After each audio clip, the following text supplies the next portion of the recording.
Bon, donc je pense que c'est l'heure. Donc, j'espère que vous avez eu quelques minutes pour manger entre la fin du matinée et le début de ces rencontres.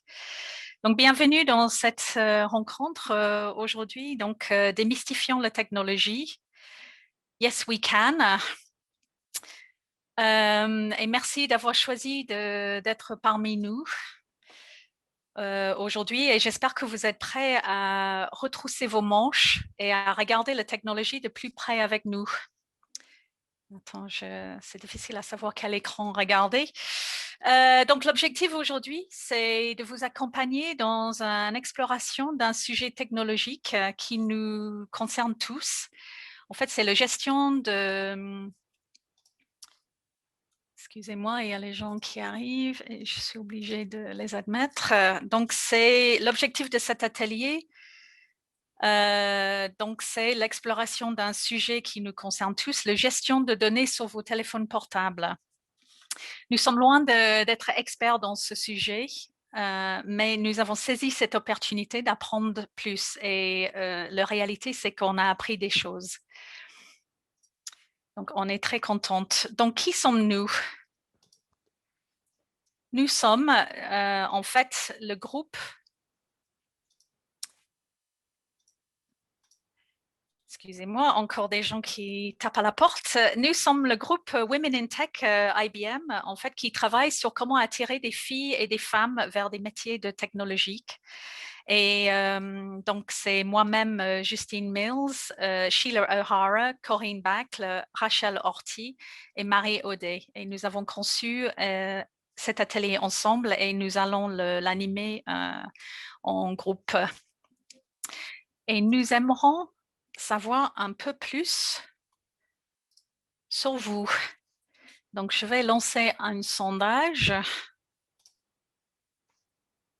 Est-ce que vous voulez bien répondre à ce sondage? Donc, on aimerait bien savoir quel profil vous êtes. Est-ce que vous êtes A, quelqu'un qui saute sur les technologies de quotidien pour les apprendre et pour les maîtriser? Est-ce que vous êtes B, vous attendez que vous n'avez plus le choix, mais vous apprenez quand même par vous-même? Ou est-ce que C, vous attendez que quelqu'un autour de vous vous accompagne pour vous aider à comprendre?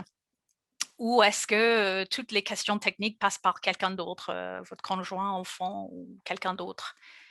Donc, on va vous laisser quelques minutes pour répondre au sondage.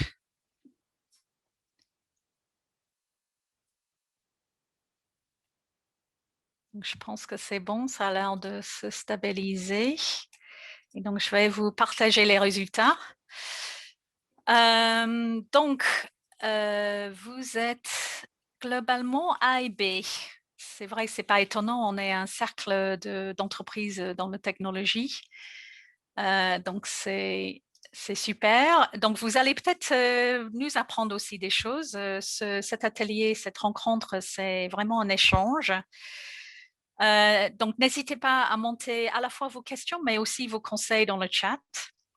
On vous demande de ne pas mettre vos vidéos, sauf peut-être à la fin, si on a le temps d'échanger. Et donc, à tout à l'heure pour plus de questions et plus d'échanges. Donc, la technologie est en constante évolution et on est obligé de constamment s'adapter et de se challenger pour apprendre. Une compréhension de la technologie, ce n'est pas une compétence innée, c'est juste de la pratique. Donc la technologie, comme vient de le dire Justine, elle évolue en permanence. C'est vraiment normal de ne pas tout connaître. On sera tous confrontés à un moment donné à des problèmes. C'est ce qui est arrivé récemment. Je pense que vous avez tous vu cette vidéo qui a fait le buzz. Un avocat qui s'est retrouvé coincé avec un filtre de chat et il n'arrivait pas à s'en dépêtrer. Le problème, donc, c'est pas tant d'être confronté à des problèmes parce que tout le monde aura des problèmes. Le problème, c'est de ne pas se décourager et donc essayer de résoudre les problèmes. Et c'est important de le faire par soi-même pour pouvoir se servir de la technologie sans en être victime.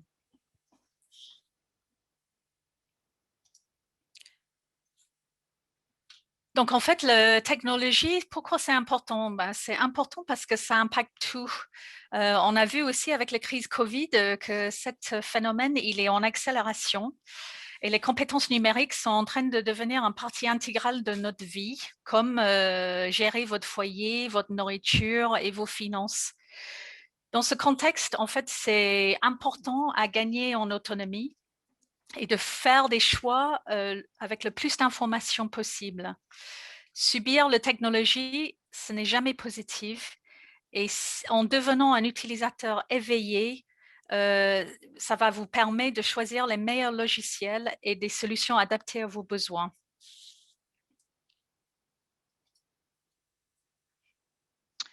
Donc on a voulu, jouer nous-mêmes le jeu et creuser un problème que tout le monde peut rencontrer et a peut-être déjà rencontré ou rencontrera un jour dans sa vie. C'est le fait de perdre son téléphone portable. Donc, dans le meilleur des cas, il est juste perdu et vous allez le retrouver. Dans le pire des cas, ben, il est, cassé et vous ne pourrez toujours pas du tout le récupérer. Donc, dans ce cas-là, l'important, ça va être, de faire en sorte de ne pas perdre, toutes ces données et de pouvoir, tout récupérer et tout transférer sur un autre téléphone. Donc, on a préparé un petit guide de survie. On va vous demander de prendre vos téléphones et bah, de suivre avec nous un peu notre cheminement et de vérifier en même temps que nous sur votre téléphone si vous êtes bien préparé à ce genre de catastrophe pour que justement ça ne soit plus une catastrophe.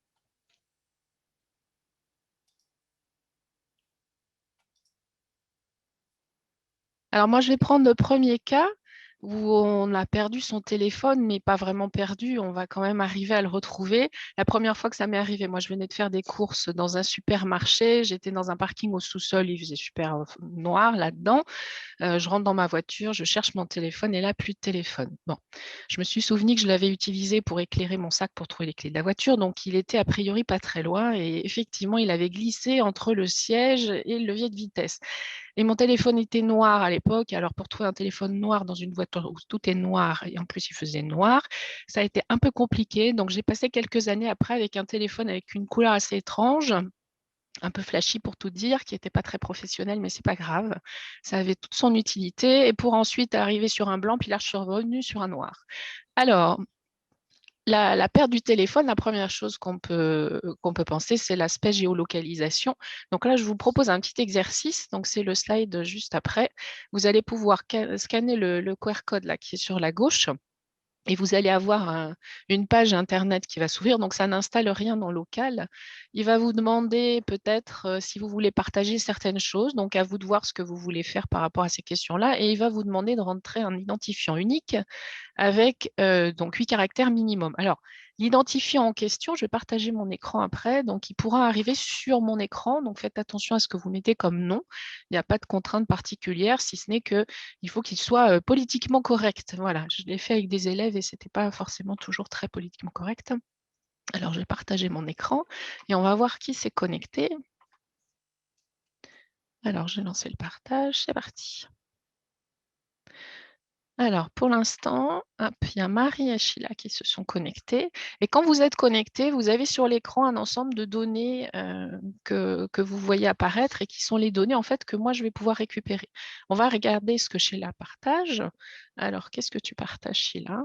Eh bien, tout un tas de choses, ma foi. Et si je vais regarder dans le détail, donc ça, c'est des codages un peu particuliers. Donc, Sheila, je peux savoir où tu es. Alors, on va arrêter tout de suite. On va aller plutôt voir Marie. J'aime pas trop quand on partage la géoloc. Et on va aller regarder ce qui se passe ici. Et Marie, elle partage plutôt l'accélération et l'orientation de son téléphone. Et puis, quand on a préparé cet atelier, Marie, tu as eu une réaction qui m'a fait beaucoup rire, mais qui était, ma foi, fort adaptée. On peut se dire que l'orientation et l'accélération, ce n'est pas dramatique de partager ça. Et le cas dont tu as parlé, c'était, ben voilà, on va faire un footing. Et puis, en fait, si on regarde un peu l'accélération et l'orientation, il est bizarre le footing. Ça ne ressemble pas trop à un footing. Donc, voilà. Donc, même des informations qui ne nous semblent pas, on va dire, extraordinairement confidentielles, dans certains cas, ça peut le devenir. Donc, il faut faire attention à cette partie-là. Je te laisse, Justine, remettre le slide. Donc, par rapport à cet exercice-là qu'on vient de faire, sachez qu'il y a une dizaine d'années, quand on lançait le même QR code sur les smartphones de l'Assemblée, on avait 99%, on va dire, des personnes qui partageaient à la fois la localisation et puis toute la partie orientation et accélération du téléphone. Et puis, au fil de l'eau, les smartphones ont évolué en termes de confidentialité. Et donc, maintenant, c'est beaucoup plus restrictif et heureusement. Alors, par contre, ça peut être très intéressant quand même. Donc, je vais vous parler d'un cas qui m'est arrivé à la maison avec mes enfants, donc il y a quelques semaines. Un de mes enfants a égaré son téléphone. Alors, pour nous, c'est très critique un téléphone, mais pour un ado, c'est aussi très critique. Donc, on s'est mis en phase détective et toute la maison s'y est mise. Donc, la première chose, c'était de voir par rapport à ce qu'il avait fait. Donc, Justine, si tu peux avancer. Et donc, on a cherché sous le lit, on a cherché dans les différentes pièces dans lesquelles il était allé, on n'a pas trouvé. On n'avait pas de matériel plus sophistiqué, hein, donc après, on a fait ce qu'on fait tous quand on a perdu quelque chose, on refait le chemin à l'envers. Alors, dans le chemin à l'envers, il y avait le lave-linge. Heureusement, la machine n'était pas lancée. On a tout ressorti, on a vérifié, le téléphone n'était pas là. Mais l'étape d'après, c'est qu'il était allé mettre tout le recyclage d'une semaine dans la poubelle à recyclage. Et la poubelle à recyclage, c'est une grosse poubelle. Et franchement, là, on a dit stop, quoi. En plus, il pleuvait dehors, donc on ne va pas vider la poubelle pour aller chercher ce fichu téléphone. Et là, il a eu le réflexe de se dire, mais je vais regarder sur Internet s'il n'y aurait pas une manière de l'activer, ce téléphone. Évidemment, il était en silencieux, bien sûr, hein, et donc de faire en sorte de le faire sonner. Et puis en allant chercher sur Internet, il a trouvé qu'effectivement, maintenant, c'était disponible. Donc, il y a cette fonctionnalité sur vos chers smartphones. Et il était où? Eh bien, il était dans le bac de linge, mais propre. Donc là, on n'avait pas cherché, mais il était rangé là-dedans. Enfin, rangé façon de parler. Alors, comment est-ce qu'on fait pour faire sonner son téléphone?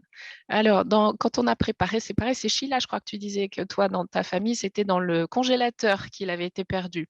Alors, je ne sais pas si ça marcherait, parce qu'un congélateur, c'est quand même une cage de Faraday, donc ça ne communique pas bien à l'intérieur.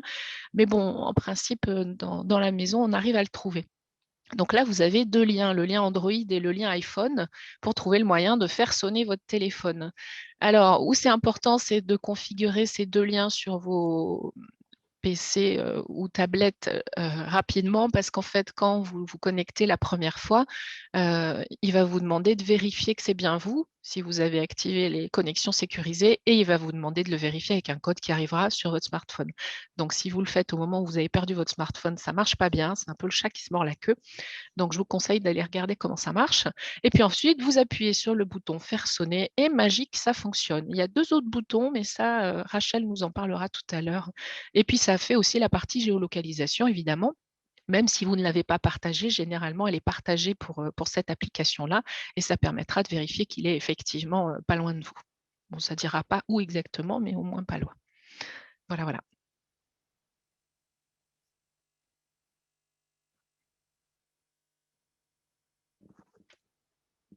Donc, si vous avez de la chance, votre téléphone était juste perdu et vous l'avez retrouvé. Et dans le pire des cas, soit vous ne le retrouvez pas du tout, ou alors il est cassé. Et dans ce cas-là, il est vraiment définitivement perdu et vous ne pouvez rien faire avec. Du coup, on a prévu un petit quiz pour savoir, pour vous, du coup, est-ce que c'est A, donc c'est la catastrophe, tout est dedans, je ne sais pas comment le récupérer ou si quelqu'un peut accéder à mes données. Vous êtes plutôt B, c'est pas grave, moi, mon téléphone, j'utilise surtout pour téléphoner, consulter des emails, j'ai rien d'important dedans. Ou C, c'est pas grave, j'ai fait des sauvegardes dans le cloud, je gère mes données, donc zéro problème pour moi, normalement tout devrait bien se passer.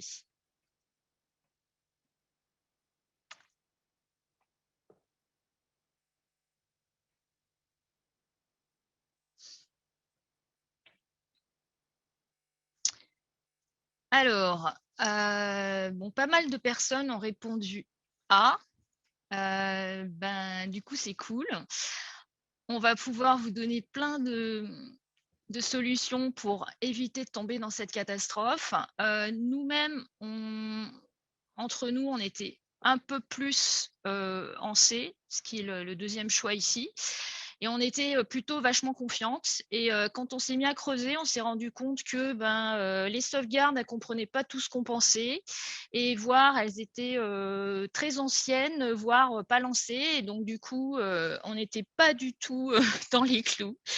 Donc, vous allez pouvoir le vérifier avec nous dans les étapes suivantes.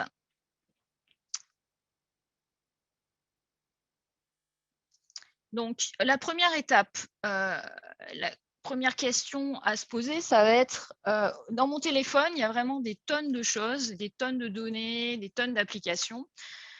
Donc, la première question à se poser, ça va être quelles sont les données que je voudrais absolument conserver. Donc, évidemment, on a mis en premier les contacts téléphoniques. Le téléphone sert d'abord à téléphoner, donc on ne veut surtout pas perdre les contacts téléphoniques. Ensuite, il y a l'agenda. Quand on crée des réunions, on a envie de ne pas forcément perdre les prochaines réunions qu'on a créées. On l'utilise aussi maintenant beaucoup pour prendre des photos. Donc, on peut avoir des photos personnelles auxquelles on tient et qu'on voudrait ne pas perdre. Après, il y a éventuellement aussi tout ce qui est SMS, historique d'appel. Ça peut être aussi intéressant de se dire, est-ce que j'ai envie de les conserver et si oui, comment? Après, il y a donc ça, c'est toutes les choses qu'on a par défaut sur notre téléphone. Après, il y a plein d'autres applications qu'on peut installer, comme WhatsApp, par exemple, qui vont stocker des photos, des messages, de la vidéo, etc. Donc voilà, sur toutes les applications, il faut vraiment se poser la question de qu'est-ce qu'on voudrait conserver.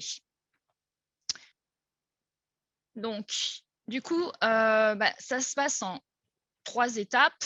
La première étape, ça va être pour chaque application de vérifier où les données sont sauvées par défaut. Ensuite, une fois qu'on sait où elles sont sauvées par défaut, il va falloir s'assurer que ces données sont aussi sauvées ailleurs que sur le téléphone, si on veut pouvoir les récupérer en cas de problème avec notre téléphone qui se retrouve inutilisable. Et donc, après, l'étape d'après, ça va être, si besoin, de mettre en place des sauvegardes de ces données si on constate que les données ne sont pas sauvées ailleurs que sur le téléphone. Donc, commençons par les contacts téléphoniques. Donc, on se demande où les contacts sont-ils sauvés par défaut. Donc, il y a plusieurs options pour sauver les contacts téléphoniques en fonction du téléphone. Et il faut se poser la question si on a choisi la bonne option. Alors, une des options disponibles en fonction du téléphone, c'est de les sauver directement sur le téléphone. Une autre option, ça va être de les sauver sur la carte SIM. Et une troisième option, ça va être d'associer les contacts à un compte mail ou un compte cloud. Donc là, ça va être à vous de jouer. Vous allez regarder sur votre téléphone, vous allez ouvrir votre application Contact. Justine, tu peux mettre la slide d'après, s'il te plaît? Voilà. Alors là, on vous a mis une copie d'écran d'Android et de l'iPhone. Sur Android, pour regarder où les contacts sont sauvés, il faut créer un nouveau contact. Et au moment où on crée le nouveau contact, on voit en fait par défaut, si on ne change rien, où le contact sera sauvé par défaut. Sur l'iPhone, c'est un peu différent au niveau de l'application Contact. On va regarder directement dans les paramètres, les réglages. Et là, on voit le compte par défaut où les contacts vont être sauvés. Donc, je vous laisse jouer de votre côté. En général, il y a moins de problèmes sur l'iPhone. Sur l'Android, nous, on a vu que parfois, les messages et les contacts étaient stockés directement sur le téléphone par défaut. Donc, je ne sais pas si vous avez changé la configuration ou pas. Voilà. Donc les résultats. Donc, si vous constatez que vos contacts sont sauvés par défaut sur le téléphone ou sur la carte SIM, dans ce cas-là, évidemment, vous allez perdre vos contacts si vous perdez votre téléphone et que vous ne pouvez pas le récupérer. Si vous récupérez quand même votre téléphone, qu'il est juste cassé, vous pourrez récupérer évidemment la carte SIM.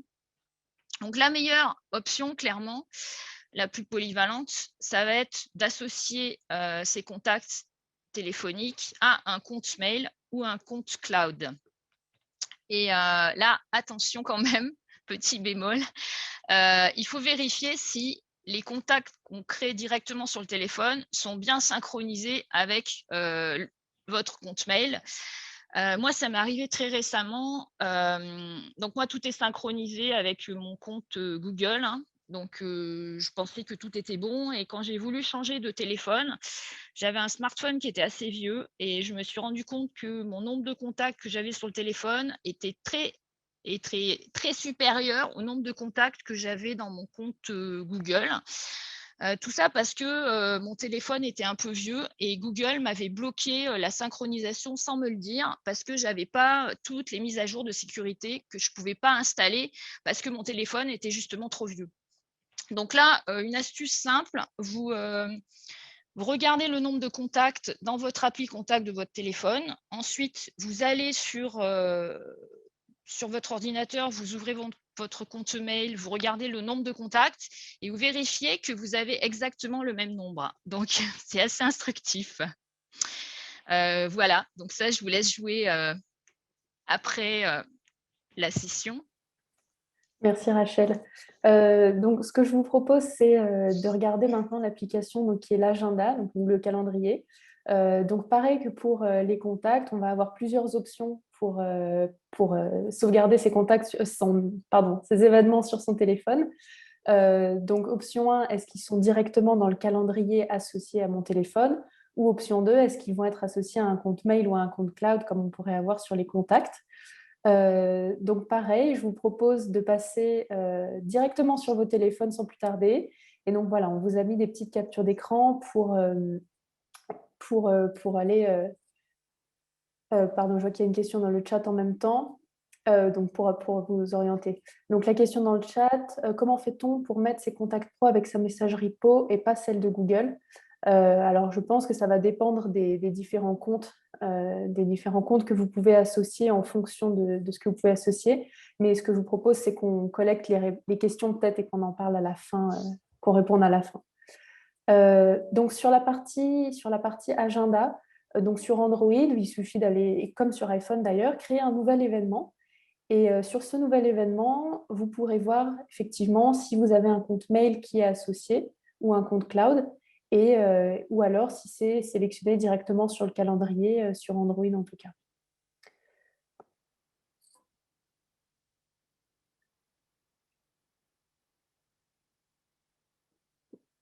Bon, je pense qu'effectivement, vous avez sûrement eu le temps ou on vous laissera le temps après d'aller creuser cette question. Donc, effectivement, comme pour les contacts, si les événements sont sauvés directement sur le calendrier de votre téléphone, ils seront perdus, vous ne pourrez pas les retrouver. En revanche, s'ils ont été associés à un compte mail ou cloud et que les choses sont bien synchronisées, comme l'a dit Rachel à l'instant, vous pourrez les récupérer sur le prochain téléphone ou en accédant au compte via un autre outil comme un ordinateur ou un iPad. Ce que je vous propose maintenant, c'est de passer à un sujet qui est pour moi assez sensible, qui va être les photos. Comment s'assurer que je ne perds pas toutes mes photos, toutes mes photos. Justine, si tu peux juste aller sur le slide suivant.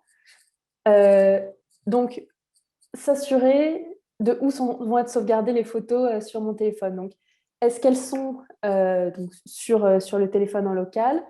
Et comment je peux les sauvegarder? Est-ce que je vais brancher mon téléphone à mon ordinateur avec un câble et ensuite, via le gestionnaire, m'assurer que je télécharge bien les photos et que je les classe, etc. En fonction des technologies que vous avez, si vous avez un iPhone mais un ordinateur Windows ou au contraire un Android et un Mac, il y a quelques petites subtilités qui peuvent arriver à ce moment-là, mais il y a des petits logiciels que vous pouvez trouver gratuitement sur Internet qui vous permettent de synchroniser ça de manière assez rapide et sécurisée. Et l'option 2, qui est très classique, qui va être j'active une sauvegarde cloud de mes photos directement. Et important, c'est je m'assure d'avoir suffisamment de place. Et c'est ce qui m'est arrivé en fait. Je prends plein de photos et évidemment, je n'avais pas assez de place sur mon compte cloud. Et donc, rapidement, je suis arrivée à saturation. Et donc voilà, soit on rachète de la place, soit on utilise son câble. Donc, ce qu'on vous propose maintenant, c'est de nous dire un petit peu sur ces 3 applications là où vous en êtes. Donc, Rachel, si tu veux reprendre la main. Donc voilà, un petit test pour savoir un peu où vous en êtes. Alors, soit aïe, j'ai des contacts, des événements ou des photos qui sont stockées seulement sur mon téléphone. Donc là, je suis un peu dans le rouge, je risque de tout perdre. J'ai bien pensé à associer mes contacts et mon agenda à un compte mail ou cloud, mais j'ai rien fait pour sauvegarder mes photos. Donc dans ce cas-là, vous perdrez vos photos. Et ça devrait être tout bon. Mes contacts, mon agenda sont associés à un compte mail ou cloud et je sauvegarde mes photos. Donc à vous de jouer.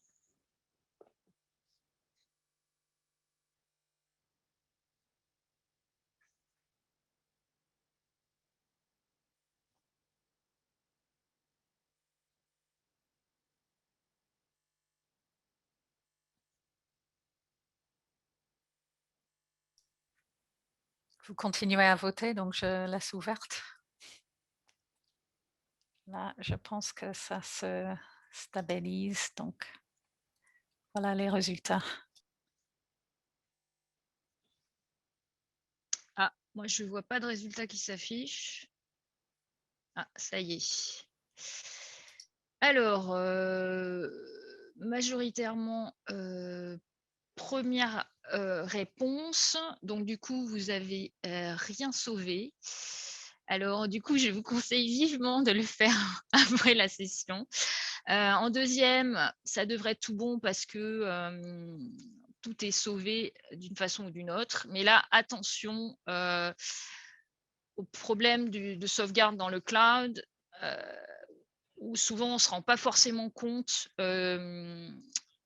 car il n'y a pas assez d'espace.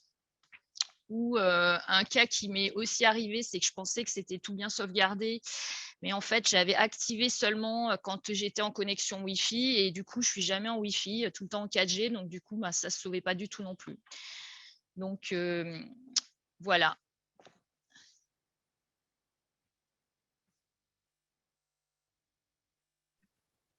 Alors, à moi. Un autre sujet, je pense, qui concerne beaucoup d'entre nous, c'est l'application WhatsApp. Si vous êtes comme moi, vous avez de nombreux groupes de chat en fait dans cette application. Ce qu'il faut savoir, c'est que par défaut, les données de WhatsApp sont sauvées sur le téléphone. Et donc, il faut penser à les sauvegarder ailleurs que sur le téléphone si on veut être sûr de ne pas les perdre si jamais on change de téléphone ou si jamais on perd le téléphone. Donc, on vous conseille d'activer la sauvegarde automatique des données de WhatsApp vers un compte cloud. Et bien sûr, il faut s'assurer d'avoir suffisamment de place dans le cloud pour stocker cette sauvegarde. Donc, on va regarder ensemble quelques astuces pour gérer les données en fait qui sont dans cette application WhatsApp. Si on peut passer à la slide prochaine. Donc, dans WhatsApp, dans les réglages, il y a une option stockage et données. Je pense que le titre est à peu près pareil pour Android et iPhone. Et ensuite, il y a une option qui s'appelle gérer le stockage. Et depuis fin 2020, WhatsApp a mis à jour les possibilités en fait dans l'application. Ils ont en fait facilité la gestion, on va dire, du contenu de WhatsApp. Et en fait, ils ont ajouté la possibilité de voir exactement l'espace qui est occupé en fait par ce contenu. Ils classent le contenu par taille, donc tout ce qui est plus de 5 mégas par exemple, et on peut en fait supprimer des choses ou choisir en fait de supprimer des choses dont on n'a plus besoin et de faire libérer un peu d'espace dans cette application. Si on passe à l'écran suivant, quelques autres conseils pour cette application. Donc, dans les réglages, si on va dans la partie discussion, il y a d'abord quelque chose qu'on aimerait signaler si vous n'avez pas vu ça par ailleurs, c'est qu'on a la possibilité d'enregistrer automatiquement dans la galerie de photos sur le téléphone toutes les images en fait qui arrivent dans les chats WhatsApp. Et donc, on pense qu'il vaut mieux désactiver cette option parce que souvent, bon, c'est des échanges rigolos, c'est pas forcément des choses qu'on veut découvrir parmi notre galerie de photos. Donc, on suggère de désactiver en fait cette option. Et ensuite, en fonction du sauvegarde, donc à travers l'application WhatsApp aussi, on a cet bouton sauvegarde qui nous amène sur la page qui va gérer en fait où est-ce que les données en fait de WhatsApp sont incluses dans notre sauvegarde générale. Et là, on peut voir, par exemple, dans l'écran qui est indiqué ici, que la personne, malheureusement, n'avait pas assez d'espace sur leur sauvegarde générale pour inclure, en fait, les données WhatsApp. Donc, il faut vérifier que, même si, en fait, on a activé peut-être le sauvegarde, qu'il est en train d'être fait, et ça nous amène, en fait, sur cette question de sauvegarde générale. Avant de passer aux sauvegardes générales, il y a aussi, que je vois en bas, la possibilité d'activer ou désactiver l'inclusion des vidéos dans cette sauvegarde. Et normalement, on n'a pas forcément besoin d'inclure en fait les vidéos. Donc, on peut gérer de différentes façons le type de contenu qui est stocké déjà sur le téléphone et aussi dans le sauvegarde de WhatsApp. Donc, on passe sur la partie sauvegarde globale. Donc, si on veut restaurer rapidement en fait l'ensemble de contenu de son téléphone, y compris les applications et les différents paramétrages qu'on a fait, le plus simple, bien sûr, c'est d'activer un sauvegarde automatique global dans le cloud, que ce soit le cloud qui est lié avec Android ou le iCloud dans le cas des téléphones Apple. Et bien sûr, il est très important de s'assurer que j'ai suffisamment de place dans mon compte cloud pour sauver en fait cette sauvegarde. Donc, si on passe à l'écran suivant, on a mis quelques écrans ici.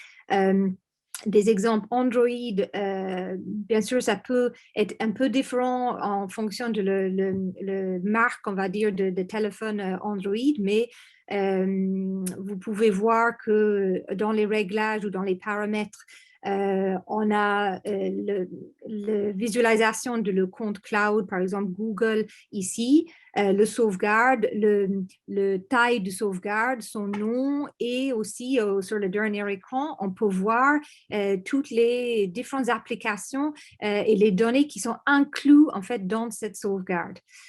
Sur iPhone, c'est à travers en fait les réglages en fait de notre compte, on clique sur notre nom qui apparaît en haut du téléphone et sur iCloud, et là aussi on a la possibilité de voir toutes les applications et de décider d'inclure ou exclure en fait des applications avec le bouton à côté.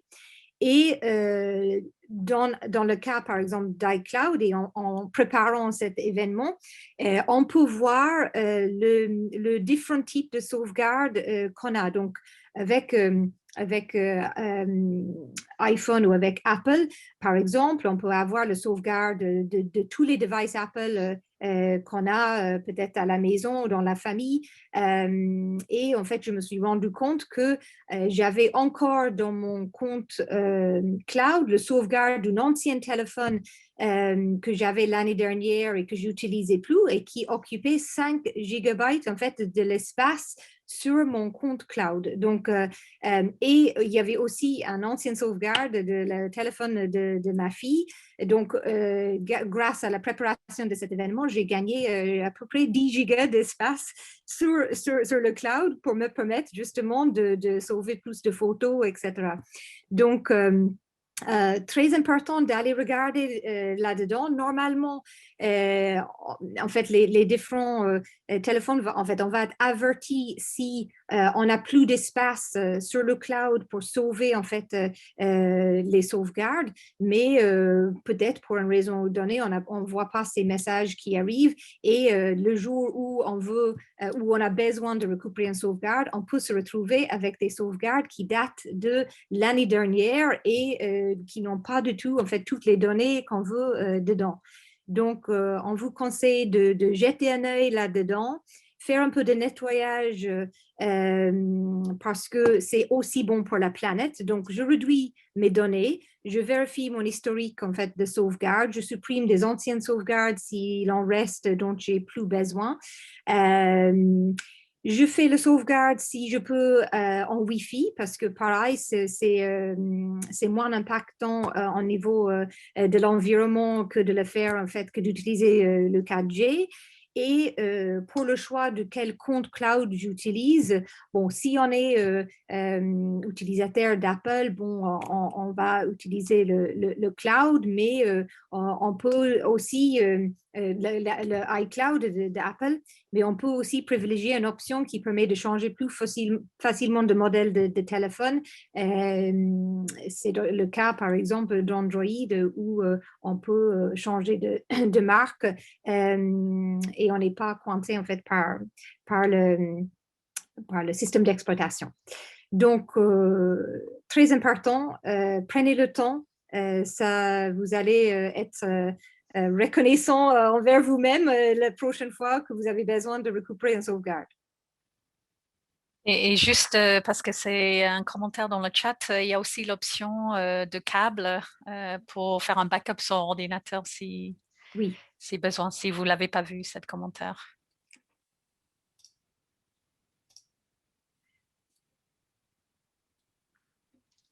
Donc, un dernier petit test pour savoir justement où vous en êtes avec la sauvegarde globale.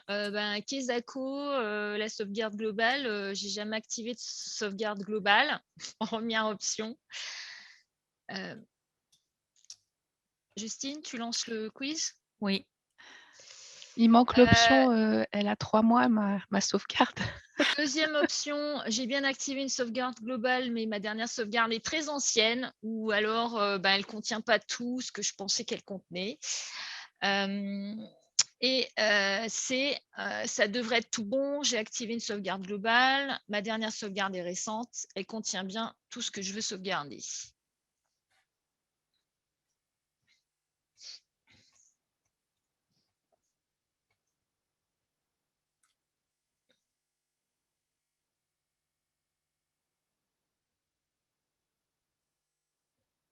Ça continue à voter, mais ça ne devrait pas tarder.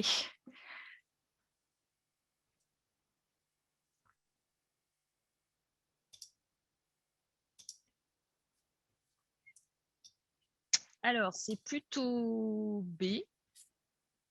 Donc, il y a plein de gens qui se sont rendus compte que leur sauvegarde était un petit peu ancienne. Donc, c'est ce qui nous est arrivé aussi à un certain nombre d'entre nous.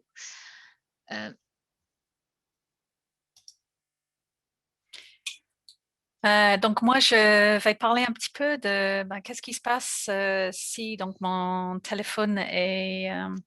attends, je vais juste arrêter le partage du sondage.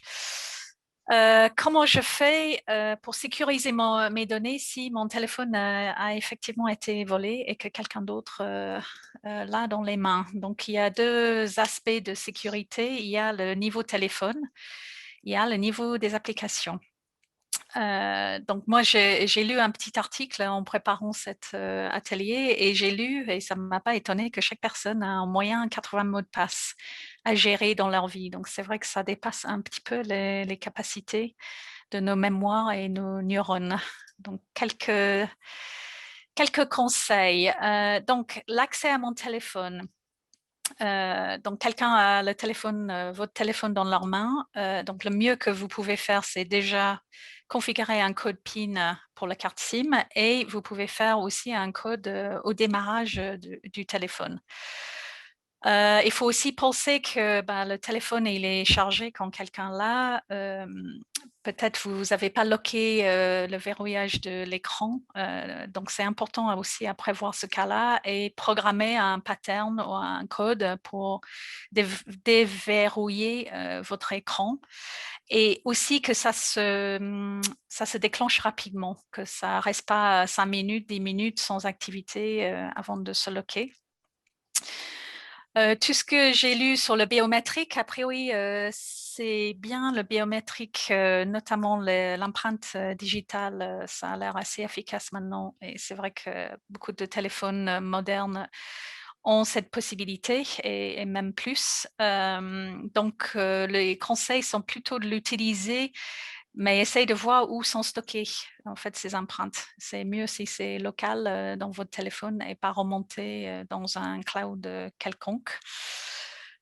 Ça, j'ai pas encore fait, je dois admettre, mais je vais m'y mettre. Et donc, Magie, l'application que Corinne avait référencée tout à l'heure, en fait, Find My Device, en fait, il est assez magique, il permet beaucoup de choses, il permet de verrouiller le mobile à distance ou même effacer les données. Si vous êtes convaincu que il n'est pas dans les bonnes mains, vous pouvez effacer tout.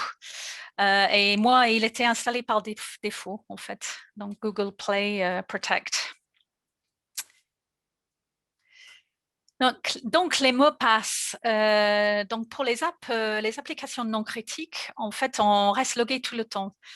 C'est vrai qu'on ne va pas s'amuser à se loguer sur Twitter ou Instagram tous les matins ou WhatsApp.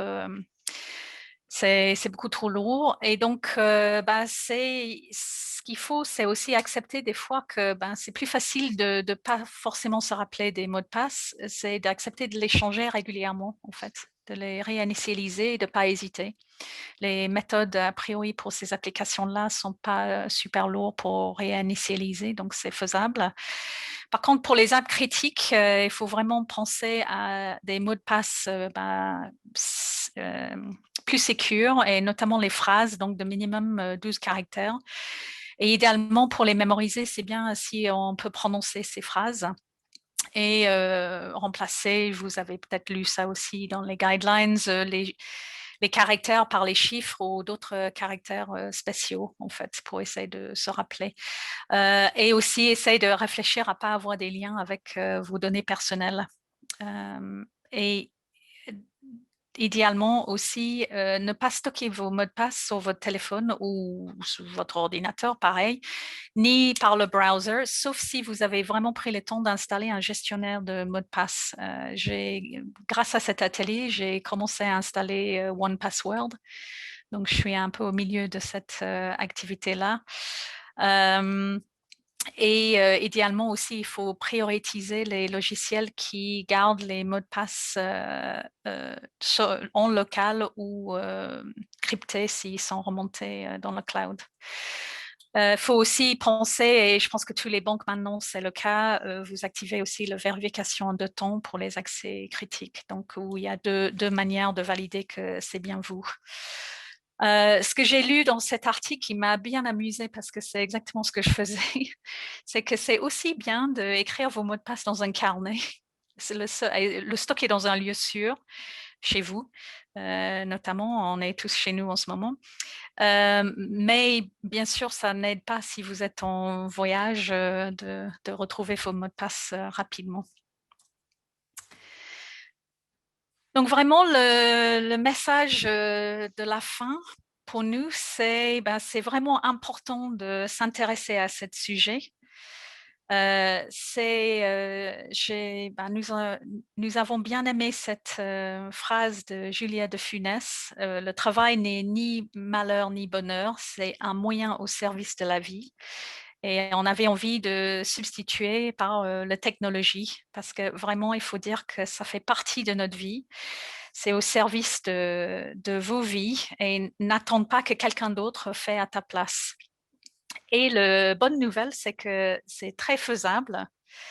Sur Internet, on apprend beaucoup de choses. Je pense que depuis une année, on a beaucoup investi aussi sur Internet à apprendre beaucoup de choses, de la cuisine, le bricolage, des langues. Pourquoi pas investir davantage dans la technologie? Et approfondir vos compétences, c'est vraiment une décision de chercher, de poser des questions et d'être curieuse et de prendre un petit peu de temps. Et c'est assez miraculeux de prendre un peu de temps pour apprendre. Alors, clairement, c'est pas toujours facile, hein. Nous-mêmes, en préparant, cette session, en creusant le sujet qu'on vous a présenté, on a pas mal galéré, notamment celles qui sont sur Android, avec chaque constructeur qui se rajoute une surcouche, au-dessus de la couche Android et où, les mus s'appellent pas tous pareil dans les paramètres et du coup, on s'est même mis à partager, via la vidéo, montrer nos téléphones pour dire: «C'est là». Enfin bon, voilà. L'important, c'est de vraiment pas lâcher, de pas se décourager et éventuellement de s'entraider. Et le truc super, c'est qu'ensuite, on peut aussi transmettre et partager ce qu'on a appris. Et l'important, c'est surtout de ne pas se laisser coincer par la technologie.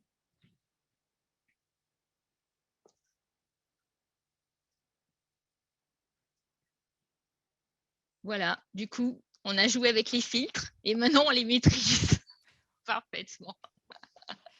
Ça se voit.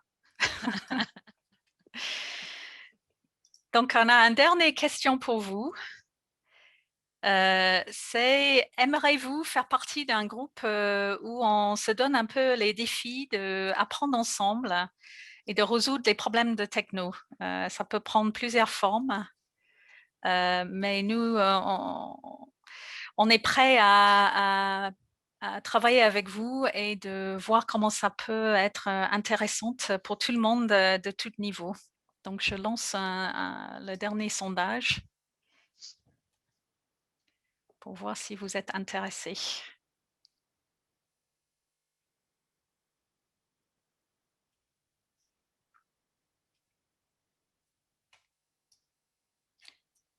Et vu que quelqu'un a dit qu'elle écoutait plus les hommes qui parlaient du technologie, j'ai mis un déguisement d'homme. Donc, on va arrêter le poll et partager les résultats. Donc, a priori, vous êtes quelques-uns, 70%, 68% à être intéressés. Donc, en fait, on a créé un Google Group déjà, interrel-tech-café à googlegroups.com. Notez-le et envoyez-nous un email et on verra dans quelle forme on peut lancer quelque chose avec vous. En fait, au contraire, Justine, en fait, c'est Nathalie qui a mis qu'elle écoute plus attentivement les conseils des femmes sur ce sujet que les hommes. J'ai mal lu, j'ai mal lu. Je pensais que c'était le contraire. Voilà, non. Merci pour la traduction. Bon, est-ce que je pense qu'il nous reste à peu près 2 minutes avant qu'on ferme. Est-ce que vous voulez partager d'autres choses avant de nous laisser? On avait un certain nombre de questions aussi dans le chat, mais oui. Du coup, on va manquer de temps. Ouais, je pense qu'on va manquer de temps. Ce qu'on peut faire, c'est répondre si vous voulez vous inscrire à cette mailing list. Vous nous envoyez un email et on va essayer de prendre ces questions. Et l'idée, c'est que tout le monde réponde et cherche aussi par eux-mêmes. Donc, on va essayer de peut-être poster ces questions-là. Et donc maintenant, le suite de cette colloque, en fait, c'est les rencontres avec les dirigeants. Donc, vous pouvez aller directement sur la page du streaming et cliquer sur le bouton si vous avez enregistré. Je pense que c'est même ouverte. Si vous voulez aller écouter une dirigeante de votre entreprise ou une des autres entreprises. Et n'hésitez pas à revenir vers le plénière à la suite des rencontres. Et merci beaucoup pour votre attention et participation.